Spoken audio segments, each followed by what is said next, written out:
Hello. Welcome to the next episode of Audio Unicorn. Today, I thought I will discuss with you something that just naturally popped in a conversation with a friend of mine the other day. She is hugely into startup scene here in London, and I was asking her, so are startups in any way investing their energy and time into podcasting? And she's like, no. And I'm like, why? For goodness sake, why? And it sparked a really interesting conversation, and I thought I will share some of it here with you. Effectively, why are startups not utilizing podcasting as a way to effectively validate the idea and potentially grow the audience before even the product launches? So to anyone who's not familiar with the startups and how they operate in general, well, usually it starts the way that, there is a guy or a girl and they have an idea that they want to start working on. So they get into some sort of incubator, and over there with the mentorship of other people, they will start effectively bringing the idea to life. So startups are always on a huge budget. Well, the other way around, on a very tiny budget. So budget is a huge concern to them. That's what I wanted to say. And obviously they don't always have at the start big budget to splash on marketing campaigns, etc. So I thought, podcasting actually offers a relatively inexpensive way to A, test the idea, and B, to actually build an audience before you build anything else. So hear me out on this. So number one, if you want to test the idea. So if there is an idea that you have and you want to see what kind of traction it gets, okay, you could create a podcast that covers the topic around your startup and A, see what response you get, whether people will actually start tuning into it and whether you will get any feedback.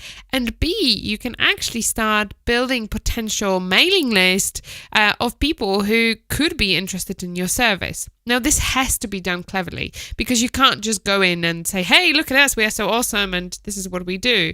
You have to really thread on your toes around the product and focus on delivering value. So no, this is definitely not easy. It's not something you can do on a whim like that and say, hey, we're just going to put the microphone on and start talking about it. You have to start thinking, how am I going to deliver good quality value to a potential listener, and also at the same time give them maybe a little bit of understanding of what I do and how I do it, and therefore show them credibility in what I provide. I hope that makes sense. So I'm totally on the whim here, thinking of an example. So let's say I have a startup that's going to look at developing a product geared at people who have animals. So I don't know, maybe some fancy leash or, something for a dog or a cat, that some wearable for a dog or a cat that is going to revolutionize the way, we keep track of them or whatever, something like that, right? So, okay, so who's your target audience? The target audience are people who have animals, who have pets that you are going to be looking to create product for. So the podcast you could create about could be simply, tips for people who have dogs or cats, depending on who your target audience is here. And you could be discussing, different concerns. You could be addressing most commonly asked questions. Google is your friend here. You could literally look at keywords people type and see what people are looking for when it comes to having a dog or a cat. So the idea here is, as you probably noted, you are not actually talking about your product. You are talking about the different concerns of having a dog can bring, but actually throughout, as you progress your podcast idea further, you could start weaving in the fact that this is what you do. You could even introduce podcast ads, although I don't really recommend doing it at the very start. You can, but there is a bit of a gray area in there.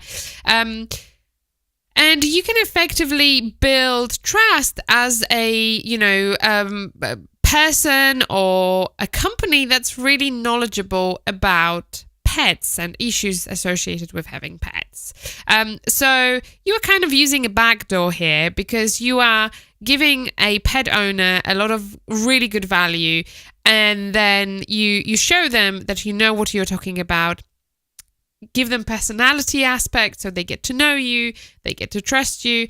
And then when it comes to actually physical launch of your product, you could openly talk about it on your podcast and actually make it part of the journey rather than a straightforward ad. So you could simply share the journey along the way and, from one episode to the next say, well, listen, I'm developing this amazing product. I'm really excited. Today we talked with the manufacturer and we've got this, that, or another. So you kind of build a story around the whole journey your startup is going through.